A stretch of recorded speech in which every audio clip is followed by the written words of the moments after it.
নমস্কার। আরও একটা গুরুত্বপূর্ণ আপডেট নিয়ে চলে এলাম। খুব গুরুত্বপূর্ণ ভিডিও। চ্যানেলে ফার্স্ট টাইমে থাকলে চ্যানেলটাকে সাবস্ক্রাইব করে বেল আইকনটা টিপে রাখতে হবে লেটেস্ট গুরুত্বপূর্ণ আপডেট পাওয়ার জন্য। স্টেপ টু স্টেপ আজকের আপডেটটি আপনাদের সামনে তুলে ধরছি। আজ কথা বলবো অঙ্গনওয়াড়ি কর্মীদের নিয়ে। হ্যাঁ, অঙ্গনওয়াড়ি কর্মীদের নিয়ে কথা বলবো। মুখ্যমন্ত্রীর কাছে কাতর আবেদন দিদিদের।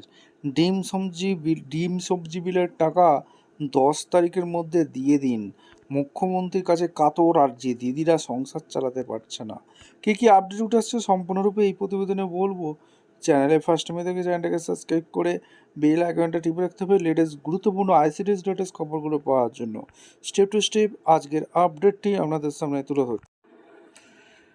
নমস্কার বন্ধুরা, রাজ্যের অঙ্গনওয়াড়ি কর্মীদের নিয়ে এই মুহূর্তের একটি অত্যন্ত বড় খবর। আর্থিক সংকটের মুখে দাঁড়িয়ে পশ্চিমবঙ্গের অঙ্গনওয়াড়ি কর্মীরা বা সরাসরি রাজ্যের মুখ্যমন্ত্রীর কাছে বড় আবেদন জানালেন। ঠিক কী দাবি করছেন তারা, কেনই বা দিদিদের সংসার চালাতে কালঘাম ছুটছে, বিস্তারিত জানতে ভিডিওটি শেষ পর্যন্ত দেখুন।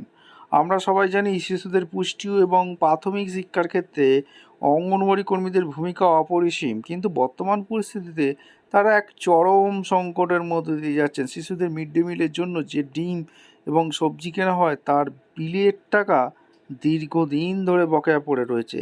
পকেট থেকে টাকা দিয়ে বাজার করতে এগোতে এখন দেয়ালে পিঠ ঠেকে গেছে এই কর্মীদের।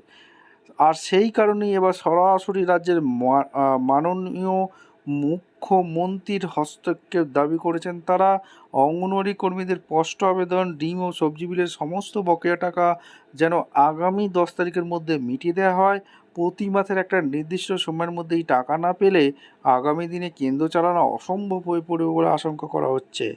বাজার মূল্য বা নিত্য প্রয়োজনীয় জিনিসের দাম যেভাবে আকাশছোঁয়া উঠছে, তাতে এমনিতেই সাধারণ মানুষ নাভিশ্বাস উঠছে। আর তার ওপর যদি ডিম সবজি বিলের টাকা সময় মতো না পাওয়া যায়, তবে এই দিদিদের পক্ষে নিজেদের সংসার চালানো এক প্রকার অসম্ভব হয়ে দাঁড়িয়েছে।